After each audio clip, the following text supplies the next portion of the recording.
93, everybody. It's recently come to my attention that there are a few misconceptions about my cock floating around the internet. I'd like to take this opportunity to clear up any confusion. It's very important to me that the public has a full and accurate picture of my cock so they fully understand its place in our culture. My cock doesn't know that I'm doing this. If it did, it would probably try to stop me.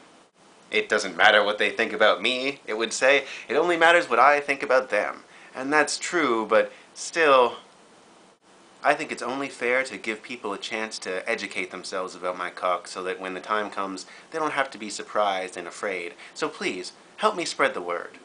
There's no easy way for me to say this, so I'll just say it. I know many of you have been told that the meek will inherit the earth. The truth is my cock will inherit the earth. The meek will inherit the earth briefly, like for a second, but being meek, they can't possibly resist my cock, so as soon as my cock comes along, the meek are pretty much just going to hand the earth, right over to that guy. This is not the worst thing that could happen. Could you imagine an earth run by the meek? The thing is that my cock constitutes an emergency condition.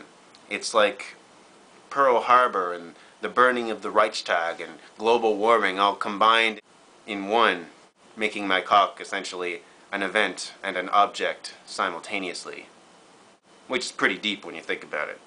This emergency condition will make it necessary for my cock to assume power, but as long as my cock exists, so does the emergency condition, therefore assuring a lifetime term of leadership. You know, I could show you charts and graphs of this and all that stuff, but I don't really want to overwhelm anybody just now, so let's just kind of keep this simple and stick to the basics. Let's go right back to the Jurassic period. It is a popular misconception perpetuated by the fools of modern science that the Tyrannosaurus rex was the king of the dinosaurs. This was simply not the case. My cock is the king of the dinosaurs. And what can we learn from this? Dinosaurs, like humans, abused the free will they were given.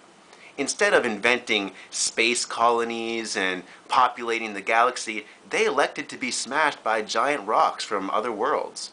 This kind of shoddy planning is the reason we need my cock in charge. We can't allow the human race to make the same mistake. To be reasonably electable in Western democracy, a human leader must rely on charm, height, and a decent haircut.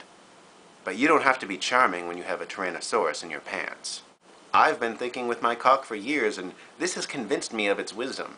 We won't need a crusty Senate or boring UN meetings or lame election campaigns when my cock is making the decisions, and I think we can all agree that would be a better kind of life.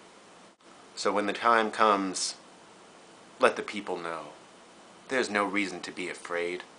Just stand up, smile wide, and embrace my cock. Thank you. Thank you for your time. And good night.